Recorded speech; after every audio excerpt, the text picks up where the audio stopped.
Magandang araw sa iyo, kaagapay. Ako po si Grace Estabilio. Minsan mo na rin bang naramdaman na parang pinabayaan ka at mapapaisip kung bakit ito nangyari?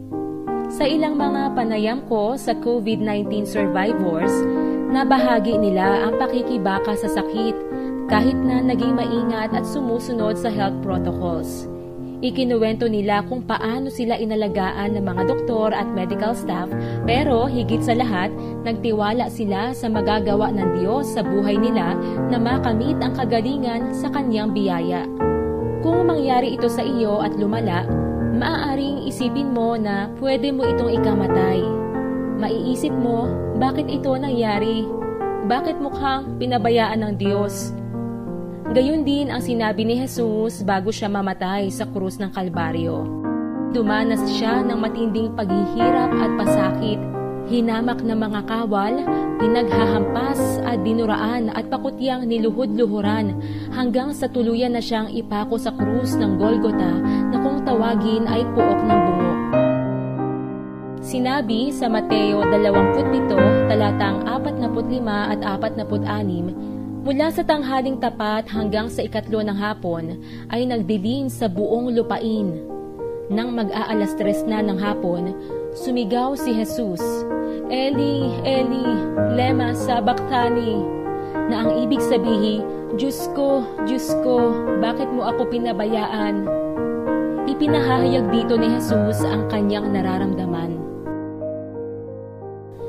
Habang pinagdurusahan ni Jesus ang bigat ng ating mga kasalanan, nakaranas siya ng pagkahiwalay sa Diyos sa unang pagkakataon.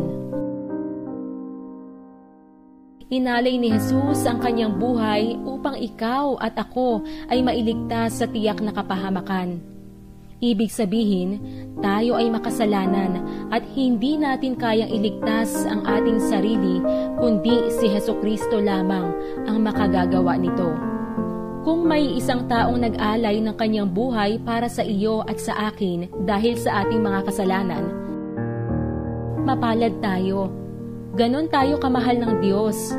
Ayaw niya tayong mapahamak. At kung dumating ang panahon na kukunin na tayo, ay makakapiling natin siya sa buhay na walang hanggan.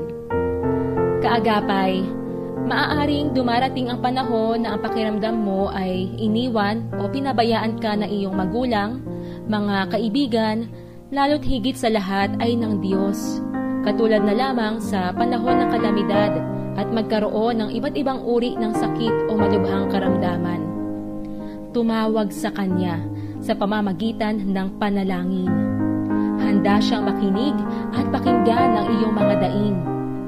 Alam ng Diyos ang iyong kalalagayan, anuman ang iyong pinagdaraanan, dahil siya ang Diyos na makapangyarihan, Diyos na nakakaalam ng lahat ng bagay, at alam niya kung ano ang ikabubuti mo kung ikaw ay susunod sa Kanya.